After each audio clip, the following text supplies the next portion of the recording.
Ito mo, Libra. Welcome back to our channel. Naway nasa mabuti kayong kalagayan while watching the channel. This sa general reading, kayo nang bahalang magpalit-palit ng situation nyo sa reading ko.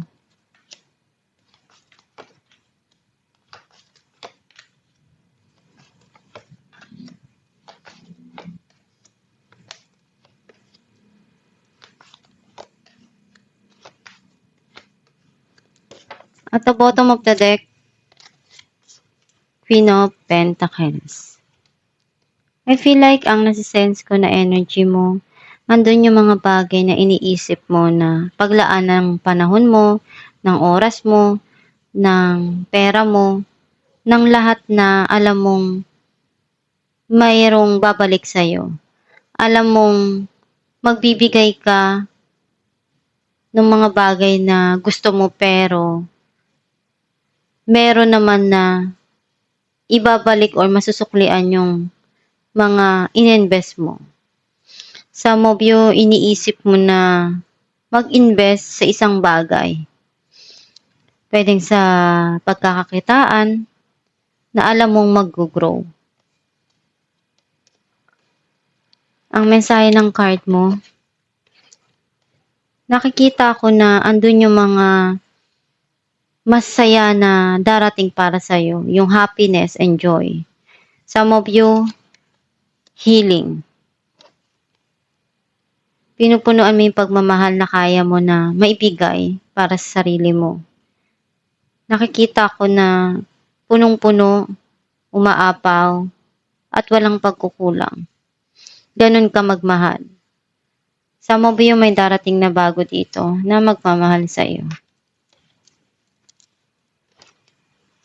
Nakikita ko yung darating sa'yo na bagong opportunity or pwedeng relationship na magiging maganda yung spark ng pagsasama.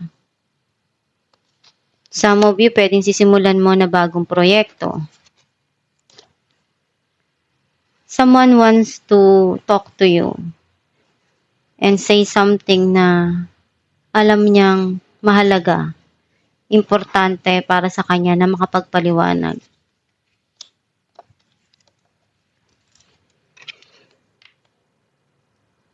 Nagkakaroon dito ng situation na running away or pagsisinungaling.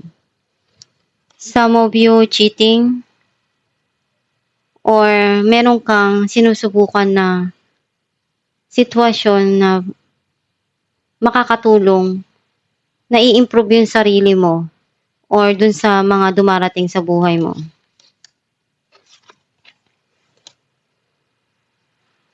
Masaya ka kung ano yung meron ka, independent ka. Some of you nagkakaroon ng grow yung financial and may mga pangarap ka pa na gusto mong maabot sa buhay.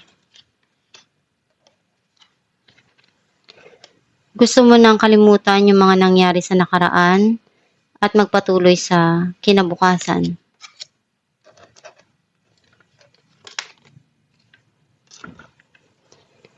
You manifest a lot of changes in your life na makamit mo yung gusto mo, yung mga pangarap mo. Some of you may travel.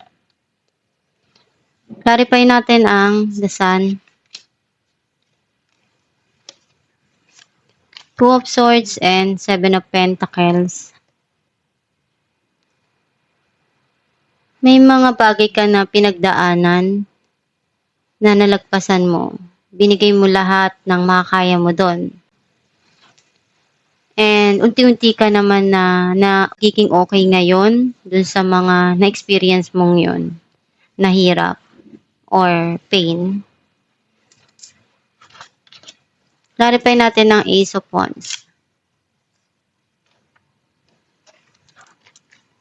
King of Cups and Seven of Wands. This person, hindi hinto, gagawin lahat ng makakaya niya. Kasi gusto niya uling mag-umpisa, ipakita sa'yo yung pagmamahal na nararamdaman niya. Some of you, pwedeng ikaw to na kapag gusto mo yung ginagawa mo, aabutin mo, ipaglalaban mo. Clarify natin ang Seven of Swords,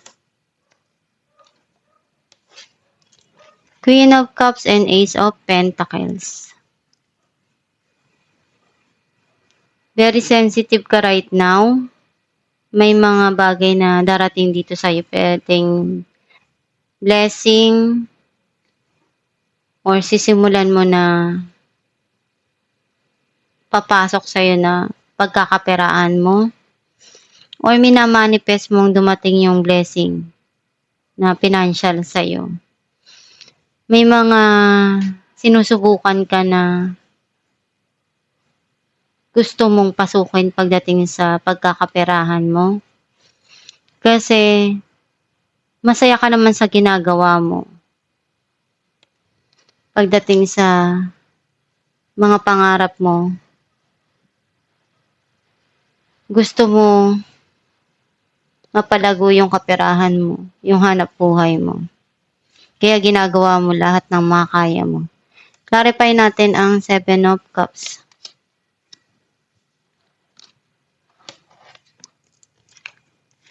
The Hermit and Knight of Swords.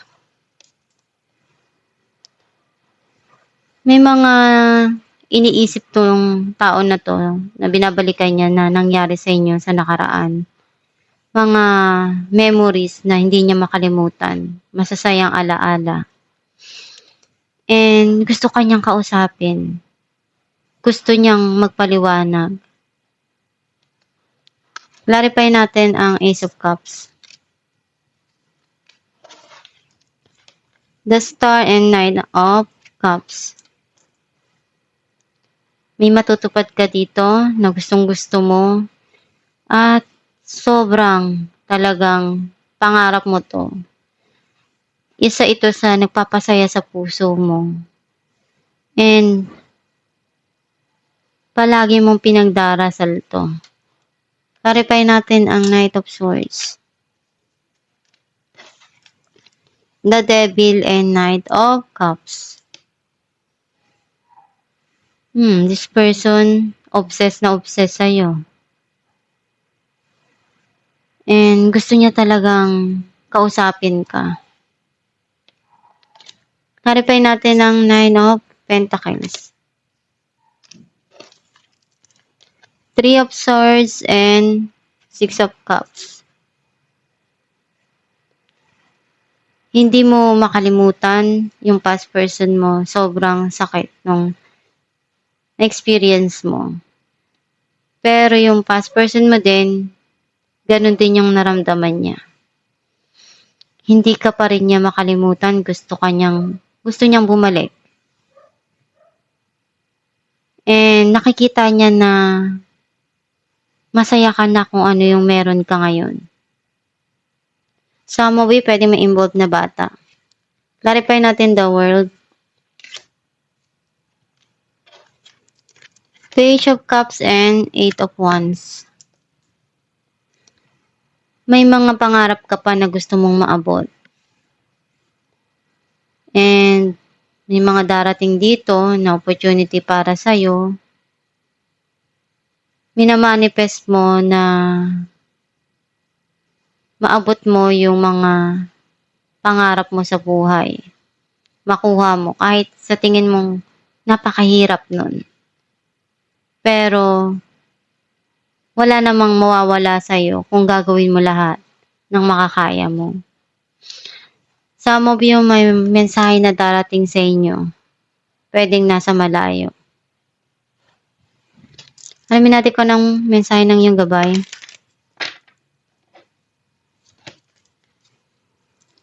Ask us to help you in this situation, and we will immediately go to work on your behalf.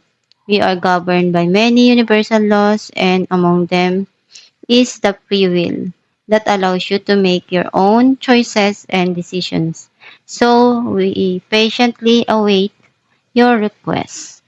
Ang mensahe ng iyong gabay na magdasal ka lang palagi, ihiling mo sa Diyos Ama kung ano yung mga bagay na gusto mo, Kung may mga nararanasan ka ngayon, ihingi mo ng tulong sa kanila na gabayan ka, na maproteksyonan ka do'n sa mga nangyayari sa buhay mo at mapaglabanan mo, malagpasan mo yung mga kalungkutan at nararamdaman mo.